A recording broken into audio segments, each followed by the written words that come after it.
Hey all, here at OS Reviews. Some of you guys may remember that a few months back we did a review on a very affordable budget Android TV box called the Alfawise A8 Pro. It has a Rockchip quad-core processor and ran on Android 8.1 Oreo and sold for $30. Well, today we're taking a look at the upgraded version of that super budget Android TV box called the Alfawise A8 Neo. So it's still in the same family, but essentially it has exactly the same specifications as the last A8 Pro, including the same Rockchip quad-core processor, the same amount of RAM, and the same amount of ROM. So you have 2 gigabytes of built-in RAM, by the way, and 16 gigs of built-in storage. Again, $30. The only thing that's changed is now it's been upgraded to Android 9.0 Pie. That means if you already own the original A8 or the A8 Pro, this isn't going to be a huge upgrade that might be worth your cash. But if you are looking for the latest Android TV box and you don't want to spend an arm or a leg, this might be an interesting option to take a closer look at. The processor here is going to be good enough for streaming up to 4K local content, full HD videos from YouTube, Netflix can be played back without any problems, and it can also support Miracast for wireless screen sharing from your smartphone if you want to think of it as a Chromecast alternative. Now, the only other thing that's changed is we have 3 full-size USB ports now versus the A8 Pro, which had 2 USB ports. Got a very simple presentation, and inside there is the TV box itself. We also have the proprietary power cable using a round plug.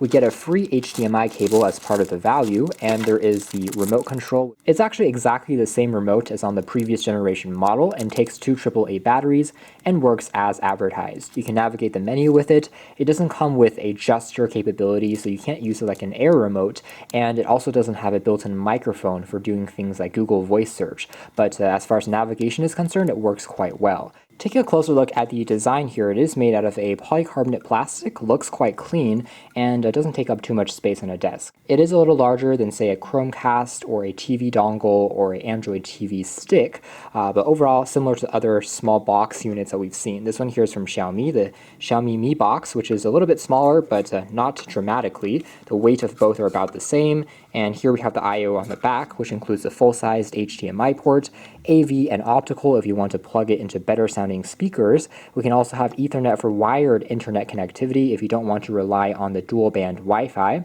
and the power input. Now we have the aforementioned 3 USB ports, and on the other side we have a micro SD card slot for inserting files that you maybe have on a memory card. So very clean presentation overall. Let's take a closer look at the user interface and the performance next. So here we have it, the main interface of the TV box. It actually looks very clean and not quite as cluttered as past editions of these devices were. Very similar to Google's official TV software these days, and similar to the experience found on the Xiaomi Mi Box. On the very top, we have a reception, time and date, and on the left here, we also have a Google search. There's even a voice search function, but again, there is no built-in microphone. Although, if you use your own remote that has a microphone, that function can work. Now, just like on the A8 Pro, because this is a cheaper device, it does not have built-in Bluetooth. Otherwise, general performance in terms of the system navigation is pretty smooth and responsive.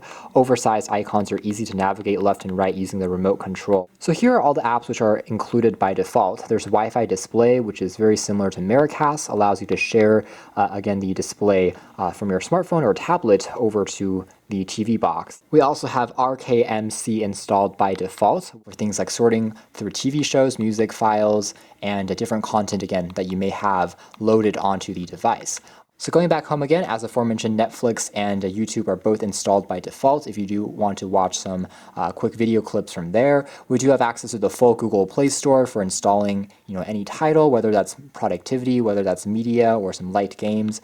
We also have Aptoide TV installed, which is another app store essentially, but they're all versions of applications optimized for TV boxes. For example, Kodi, even though it's not pre-installed, you can definitely install it if you prefer this file management system, and you can also check out different types of apps, again, YouTube, Netflix, which are already pre-installed, so maybe Prime Video, VLC, if you want to use those, you can install it from here, or you can also find them in the Play Store, of course, but this is a bit more streamlined exclusively for apps and content that work well with a TV box. We can type type something like New York Times, loading up a pretty complex page here, and see how it fares. Again, the Wi-Fi reception seems all right, but if you are further away from your router, it could struggle a bit more. There isn't really an external antenna that protrudes, so everything is integrated into this box. The closer you are, the better in terms of the internet speed. But here we are loading along, and actually it's doing a slightly better job than I was expecting. Some of the content is still loading along, but scrolling for the most part is actually still quite smooth.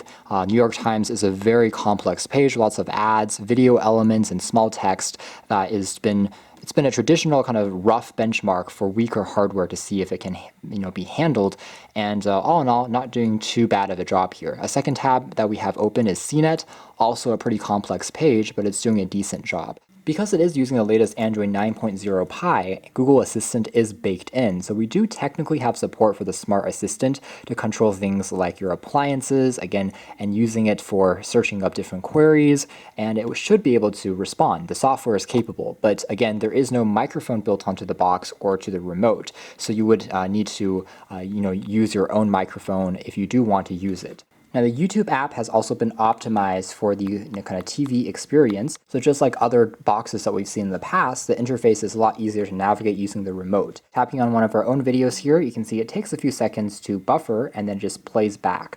As far as the resolution is concerned, if we tap on more, we can see that the quality right now is playing back at 1080p, so it's at the maximum resolution that the display here supports, which is pretty good. It can actually support up to 4K as well if the video that is on YouTube is recorded in 4K and the monitor, of course, supports that. So overall, the buffering speeds are actually respectable, actually a little faster, in fact, than on some phones that you'll find for under $100, since everything here is being optimized for playing back the video. And indeed, it is running on Android 9.0 Pie, as we can see here, which is the latest edition of Android. Again, if you do a ton of kind of rapid texting and entry, some of the things do get a bit more choppy in terms of the animation. So by no means is this going to be a powerhouse in terms of performance, but still is good enough for media streaming and seems to have a good enough antenna as well when it comes to playback and loading speeds. So overall, again, it is running on the latest edition of Android, and at least in the moment, it has all the latest security updates and patches up and going. So if you do want the latest software, here it is, and it's been optimized pretty decently for the purposes of interacting with the remote on a TV. So that's more or less it as far as our hands-on review of the Alfawise A8 Neo. Really just for the purposes of media consumption and video streaming, it's more than good enough. Offers also some nice to use features like a Wi-Fi Miracast display function, and again, you can get a pretty decent experience these days for not too much cash, and offers one of the better values for the money that you'll find. You can learn more details if interested in the links down below, but for now that's been our video. Thanks for watching here at OS Reviews. That's been the Alfawise A8 Neo.